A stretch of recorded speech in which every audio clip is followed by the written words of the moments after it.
Hi guys. Man, Yeah, right. it's 6 in the morning. Taking out the trash. Would they not care that some people are probably sleeping at this hour? Jesus We're Christ. trying to watch an Avengers trailer, Jeez. damn it! Hi guys, I'm Greg Alba. I'm John Humphrey. And I'm Andrew. I hope you guys caught our trailer reaction for Avengers Endgame. Before we hop into our trailer review breakdown video, I just wanted to say thank you to all who have been following us on the Stardust app. Over there, it's free to download, free to use. We do 30-second reaction reviews for films, TV shows, or trailers. A lot of them are micro sketches, so it'd be awesome if you could download and follow us today, people. Really quick, I want to make this clear. When we got the notifications, John and I have the same ones on our phone. We got 3 notifications about the trailer, and each one of them had the word Endgame in them. Endgame. And I even think Marvel Studios originally had it in there. Yeah.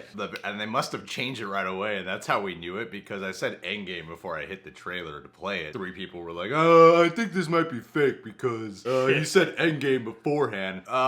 Yeah, with how quick we got that up, I know we couldn't spare an extra 2.5 minutes to watch the whole trailer first. I just imagine a bunch of interns over at Marvel like poring over the computer, going, "Should we take the subtitle out? Like, is this a big mystery for people?" Well, there was two other trailer channels too that had Endgame in it, so I was like, that's how we know it's Endgame. It's also No conspiracy people. It's also not like Twitter was blowing up with the title or anything. Yeah, either, you know? like literally, we were all looking for the notifications at 5 a.m. We're not gonna take the time to go. Let's watch the trailer first. Yeah, let's skip this one out of all reactions. and then we'll fake our way through it. You know, people I think can confuse our excitement and enthusiasm if we're like laughing, because it's a very somber trailer. But you know, I'm getting the strong impression that even though there's gonna be some somberness here, this is also gonna be a triumphant movie, despite the fact that there's this like somber tone throughout. The reason I get so giddy with it is because I'm like, this is gonna be like the epic, kind of like how Return of the King was. Yeah, you well, know? you have like a bushel of context to go with it. So even though the tone of the trailer itself is very somber, like we know they're like every shot is gonna bring up a million ideas in your mind about what could be coming,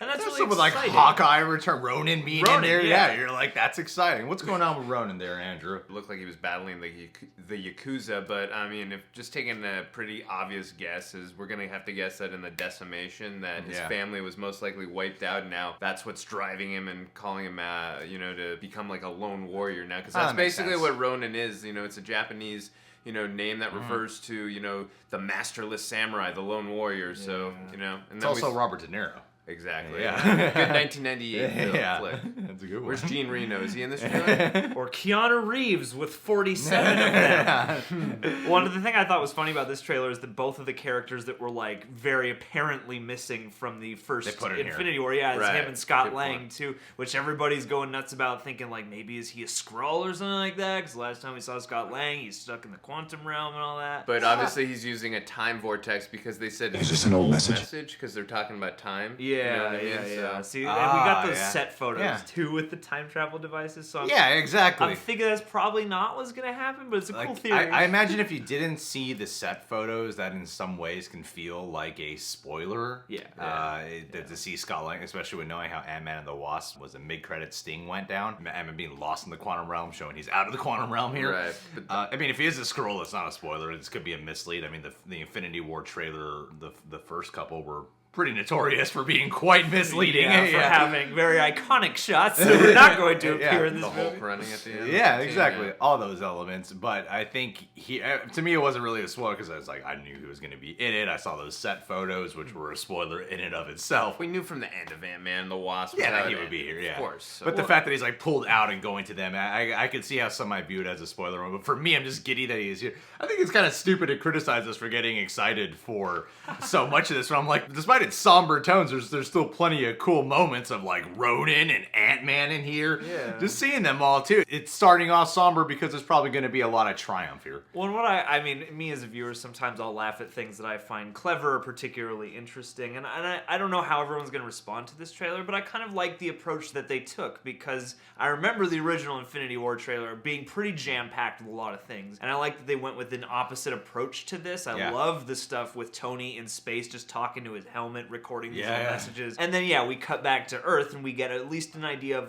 our few main players and the overall tone. Not a lot beyond that. I mean, the big surprise is Ronan, and then, the fun tag with Ant-Man. And I feel like that's all I needed from this trailer, because I want a little mystery going forward. And you said it best, too. I mean, this trailer, like how it just reassembles at the end, it's about, reassembling, and like we've got the original team from the first movie back, to bring about, to fix what happened at the end of, obviously, Infinity War. So. And I like the credit, too, with the Marvel Studios with the Decimate. The dust, Yeah, I'm like, that's freaking cool to me that they did that, And the one shot of Thanos just walking through the field with the Scarecrow up, living his best life. We saw a Easter egg video just yesterday where, because I read the Infinity Gauntlet comic book, and I completely forgot about the end of that, where they have the Thanos Scarecrow, on the farm area. In Infinity War, you can see like a snippet of it in the very corner at the end. Obscured by a beam. So, like, you have to really pay attention, and you have to zoom in on it a little bit. This trailer, they have just a very big close-up on it. It'd be kind of hysterical if it was Hawkeye's farm that he was in. He just moved in. It's just where he's chilling. He's like, an empty farm. I will take over his place. I know I made some crack about shouldn't Nebula be there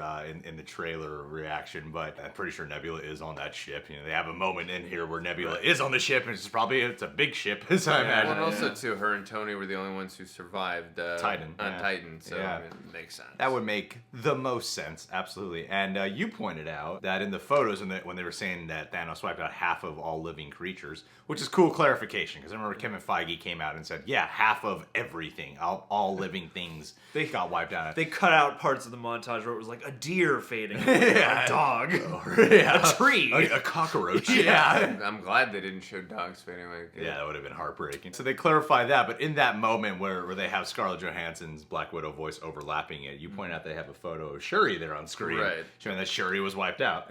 We saw Scott Lang's photo on there, and then we saw Shuri, which is why they got confused when they saw Scott Lang in the video. Like, is that an old message? Because he was on that board too. Well, they must have thought that because he's lost in the quantum realm. Right, he exactly. Was one of the people got dusted. Exactly. Maybe they found like Hank Pym and Janet Pym's like stuff, whatever happens at the end of Ant-Man and the Wasp. They found the van, but no Scott. Yeah. I'm kind of wondering if the Shuri element of that photo, because the Russos know that people dissect these trailers to a T. Do we? Are we doing it right now? People really hyperanalyze these trailers. So I imagine they might have just thrown that image of Shuri just to mislead us. Because they didn't show her vanish in the first one, and I feel like she might be a major contributing player, perhaps, to maybe getting Ant-Man out of the quantum realm or something like that. I feel like she's going to be a big factor in it. I don't fully believe that. Exactly what those screens mean. I don't fully believe. Maybe she's just missing. I was going to say, maybe it's just everybody that we don't have a handle on right now or have eyes on. I mean, you could be right, but I'll also say that M'Baku is running Wakanda now, so if she was around, would she maybe be running it? Because it's in her family, line. I don't know. Yeah, that's true. Well, that's a good point. That's a fascinating thing about advertising to me now is you watch a trailer like this, and like not every trailer, but especially like an Avengers grade trailer, you know that there's nothing in here that wasn't thought about and tweaked meticulously. Oh, totally. And now at the rate at which they're willing to show us things that are intentionally misleading, and like you pointed out earlier, the way they'll just flat out lie about like, no, Endgame's not the title. At this point, I see a trailer and I'm just like, I'm not 100% sure what to expect based on this, because I gotta imagine that everything is meant to be there to either mislead or titillate me. And I'm not even sure why people are upset about the Endgame title. Some people don't really like that, and I'm like, why? What's wrong with that? Doctor Strange likes it. We're in the Endgame now. I like it mostly because of that.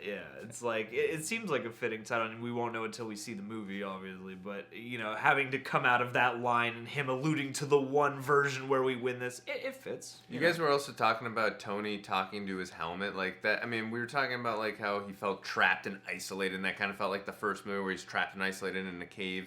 And he's got to think his way out of the problem and, doing the same thing. I also kind of got a reference back to Iron Man 3 where he's talking to the mask and leaving a message for Pepper. Because in Iron Man 3, that's what happened when I think he went to Tennessee when the suit took him there. And then he leaves a message for Pepper letting him know he's still alive, and he's trying to get back to her as best he can. So it kind of was a little reference to that. And obviously, that's his motivation on top of, I would assume getting the half the universe back on top of what happened with Peter Parker, but his motivation obviously is Pepper Potts. I mean, I'm very excited for this movie. I feel like there's plenty of reasons to get giddy when you're watching this trailer. Oh, yeah. Because the trailer with the Marvel Studios logo has the decimating effect, and then the snapping, happening with the snapping, and then at the end it's like the logo's coming back together. Yeah. So I feel like this is a triumph of the last one ends on such a downer tone, and then this one will probably start off on a downer, but then end maybe with some somberness. Maybe Captain America dies. I don't know. Maybe a few people die,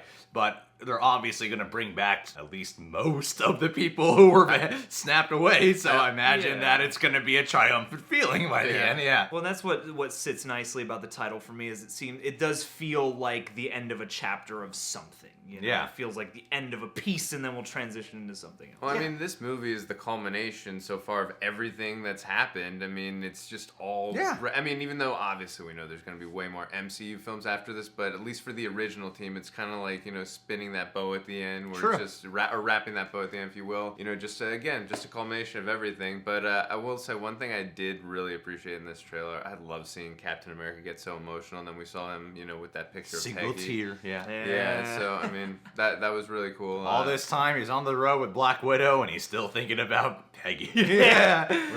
What about Sharon? Come on, man. What about her? Hopefully she survived. That was my favorite part of Civil War. I didn't find it weird at all. I prefer the beard look. Do you think they CGI'd that beard? Yeah, he couldn't get out of a contract for some other... But yeah, to me, I think it's going to be great. We like to nitpick these things. I see a lot of people kind of crap on the Captain Marvel trailer as well, and I'm like, come on, guys. I think a lot of time when you look back at some MCU films that were generally perceived as bad or disappointing, they had great trailers, and a lot of the movies that had trailers that were a little lackluster, they end up delivering pretty good movies, and I think Captain Marvel is going to be pretty good. And Endgame, I like the title, I like everything we got here, I like that it's subtle approach, I really love it, so, Well, yeah, and the point of a trailer isn't to stand in for a movie, it's just to pitch you the elements as best that it can, You can call me a Marvel fanboy, even though I'm one of the few people who gladly admits how much I really love Justice League, so, it's not about being a Marvel fanboy. Not enough, Greg, have you bled for the DCEU? I have so much trust in this that I highly doubt that this is going to be bad at all, and there's been so much hype for this trailer. People are probably going to find this a little lackluster, but I'm like, because how could the movie's going to be out in a few months, guys. Don't worry, it's a few months from now. April, come on, we got a few months. All right, guys. Well, what do you think of the Avengers Endgame trailer? You guys can subscribe to the Reject Nation, click that notification bell, and check out Andrew Gordon on the Movie Source channel, and download and follow us on the Stardust app. Free to download, free to use. Do it today.